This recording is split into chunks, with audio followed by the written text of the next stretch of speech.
Good day, folks. This is Greg Judy at Green Pastures Farm. Today, we just unrolled hay on one of the worst ridges probably on Judy Farms. This is a power line, and that used to be all eastern red cedar and moss. Oh, and broomsedge. And we cleared it, got all the eastern red cedar off there, and you know, just that little baling roll right there, that's on the ATV. That's the one we sell on our website. Works so darn slow. It's wet out here. Y'all see any ruts? Absolutely not. If I had brought my tractor out here, I'd had to brought a disc back this spring, disc in the ruts, and then I'd had weeds growing in those ruts. They enrolled 1, 2, 3, 4, 5. That one bale made 6 windrows. 1,200 pound net rat bale, 2-year-old hay. And they got 6 windrows down that ridge. Now, what do you think them cows gonna do to that a morning with poop and pee? You know, this whole ridge is gonna be covered with poop and pee. So when you're feeding your animals in a hay ring, a steel hay ring up by your barn, folks, you're not using the natural ability of the cow to spread that fertility for you. And everybody says, oh yeah, but I can fire up my tractor in the spring and push all the manure up in a pile, and then I can get a front end loader and I can put it in a manure spreader and I can haul it out to the pasture and I can spread it. Like, are you kidding me? I got a whole lot better things I'd rather be doing this spring than spreading crap across, you know, manure and all this rotten hay that they didn't eat and stomped. It's all gonna be a nasty mess up around the barn lot. Not to mention the welfare of the animals. I mean, look how clean these cows are. I mean, this little N21 cow. You see any mud on her? And that's the little heifer. There's no mud on her. There's just, they're all clean. All their hides are clean. Everything in here is clean. There's 310 head minus the bulls, so thered be 250, something like that. But folks, for those of y'all that have been dependent on chemical fertilizer, y'all have got a rude awakening coming this spring. I don't know what the prices are going to be. Right now, it's over $1,000 a ton. And now with this war, I'm sure, you know, inflation is not going to go down. And fossil fuel they use it to make it with, it's going up. So, you know, these fertilizer prices are going to continue to go up. Can you afford $1,000 to $1,200 a ton fertilizer and stay in the cattle business? It's going to be tough. It's going to be real tough. So why would you feed your hay that's going to grow you more grass? Let me go back here and show you where we were at this morning and what these cows did. We just rolled it out. They did the rest of the work.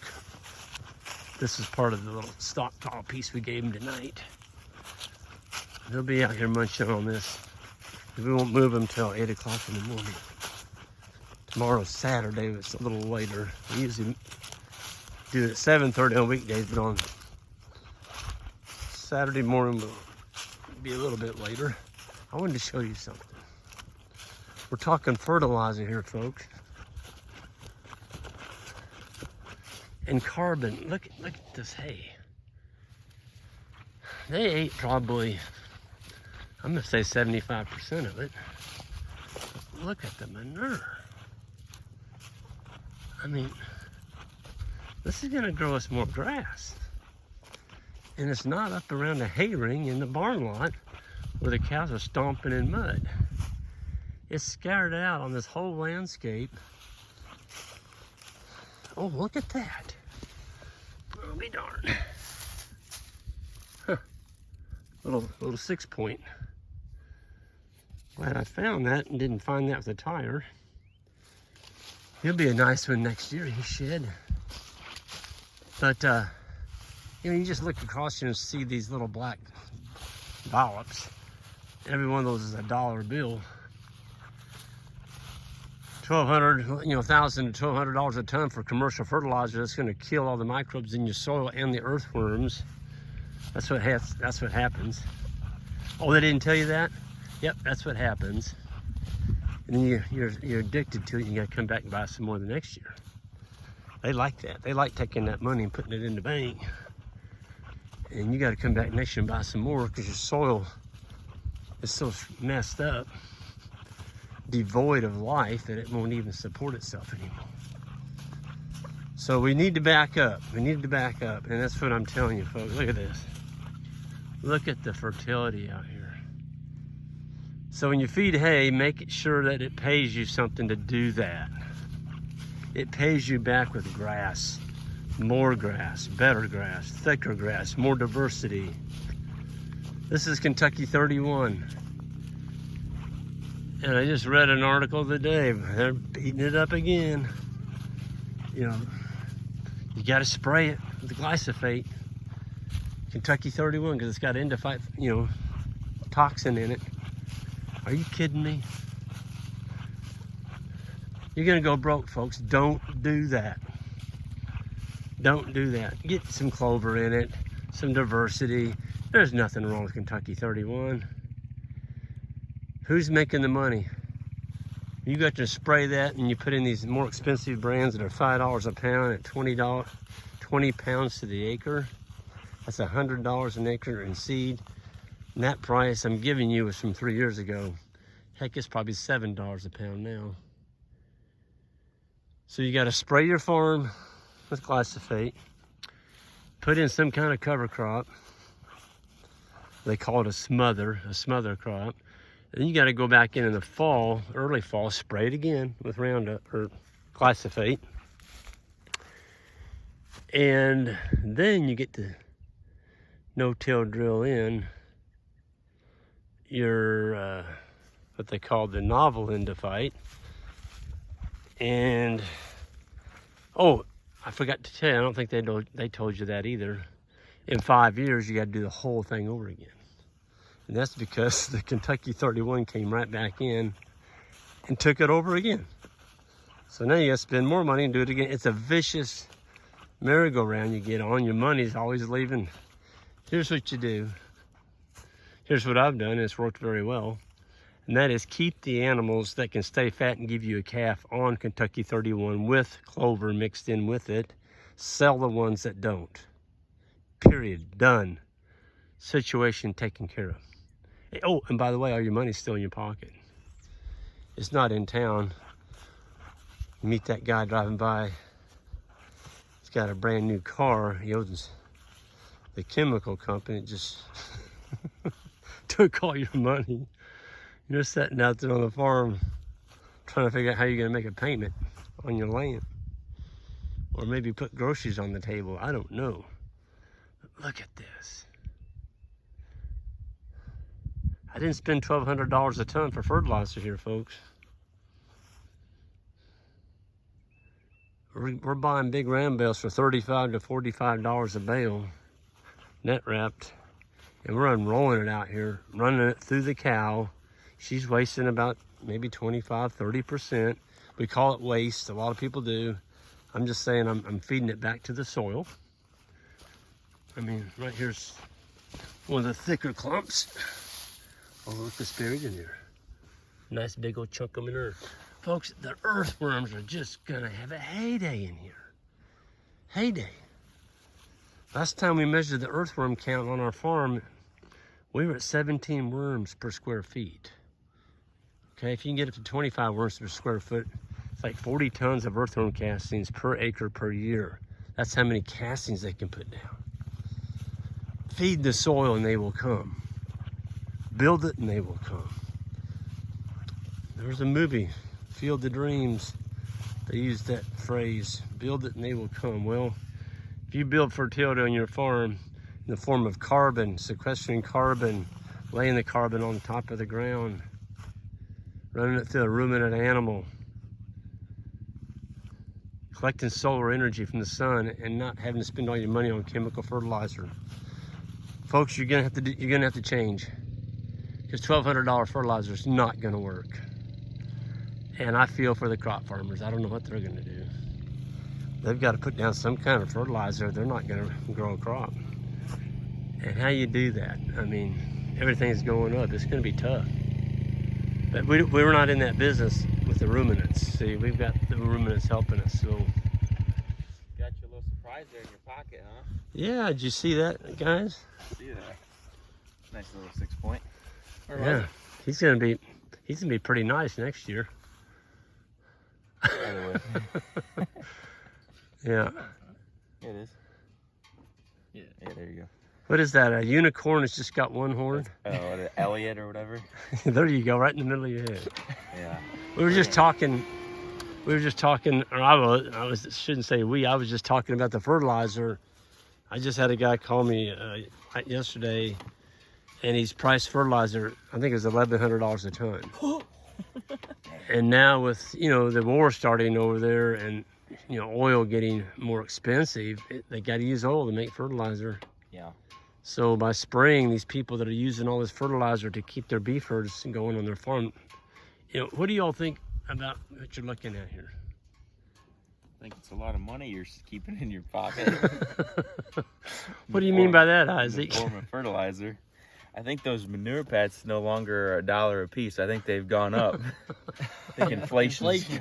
Inflation? You think they're maybe man. $2 a piece now? Yeah, or 3 maybe. Well, what do you think about them being placed out here on the landscape? Some people say this is a waste. You ought to have it, you know, put them up in a feed lot and feed them and then haul all the manure out in the springtime. Sounds like a lot of work to me. When the cows can do it, right? Yeah. Mm-hmm. It'll I mean, work as You can't see it as it's so evenly placed right there. What about all the urine patches that we can't see? Mm-hmm. That's kind of hard to transfer that when the cow pees up in the feed lot. Mm-hmm. It's there. It goes in the soil. Yeah, you can't capture that very You well. think we're going to have an abundance of earthworms out here this spring? We already Yeah. do. You've Checking already out of seen those bales. Oh, did you see them already There's up? a bunch of castings and stuff. Yeah. But yeah, they'll be all over here. Get some rain and warm weather. Yeah. They'll be a coming. Yep. Well, I can't wait. Yeah. All right, I won't interrupt you guys. You were going to go split that other paddock. That's our tool right there, folks. The 500 Honda Rubicon. It's got the high-low side on it, 4-wheel drive, independent suspension, and it's got power steering on it. I mean, it's a nice outfit. But I tell you what, when I started out, Jan and I were just about broke. I bought it was a 350 Yamaha Enduro. It was an old racing bike, or ATV, and I got it for $300. Jan and I thought we died and went to heaven. And we finally had a tool that we could haul all of our fence building stuff around on. And then we got a little trailer that went on the back of it. You know, in that Enduro, it was only 2-wheel drive, it wasn't 4. See, you kind of had to watch where you went with it. But, you know, it would haul a lot of tools around for us. Oh, look at this. That's honey locust beans. That was actually rolled up in the hay that we bought.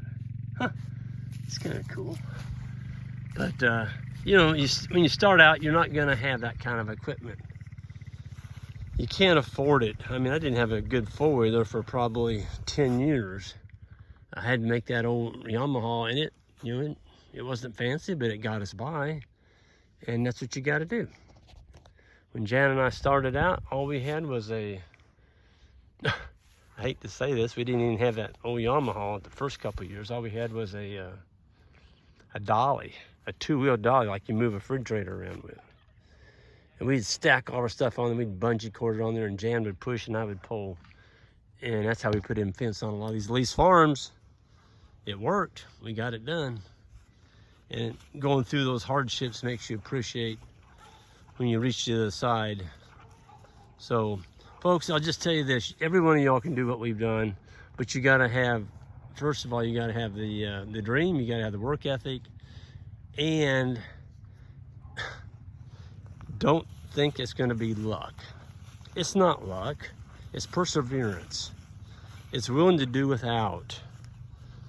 willing to do what nobody else wants to do. We got farms that nobody else wanted. And everybody's, oh, Greg, you're lucky. You know, you and Jan are lucky. You got all these farms. Well, I'll tell you what, they were all here. They were here for a long time, and nobody went after them. Now that we've got them in their show places, they look beautiful. They're growing forage, gazula amounts of forage, and we're making a good living on them. Oh, you're lucky. No, there wasn't any luck involved in it at all. It was work. And I think that's what a lot of people are missing today. Everybody thinks it's going to be easy. You know, everything's easy. No, it's not easy. And you're not going to appreciate it unless you have to go out and work and do without, expend some sweat, get some cuts and bruises, fall down, make some scrapes on your knees, a lot of mistakes, and you will succeed. Give it 10 years. Don't even start unless you're willing to give it 10 years. And about the 6th or 7th year, you're gonna go, man, we're gonna make it. I can see light on the other side now. So with that, I'm gonna sign out of here. Everyone have a good one. And remember, don't let anybody steal your dream from you. You can do this. Have a great day, and we'll see you down the road.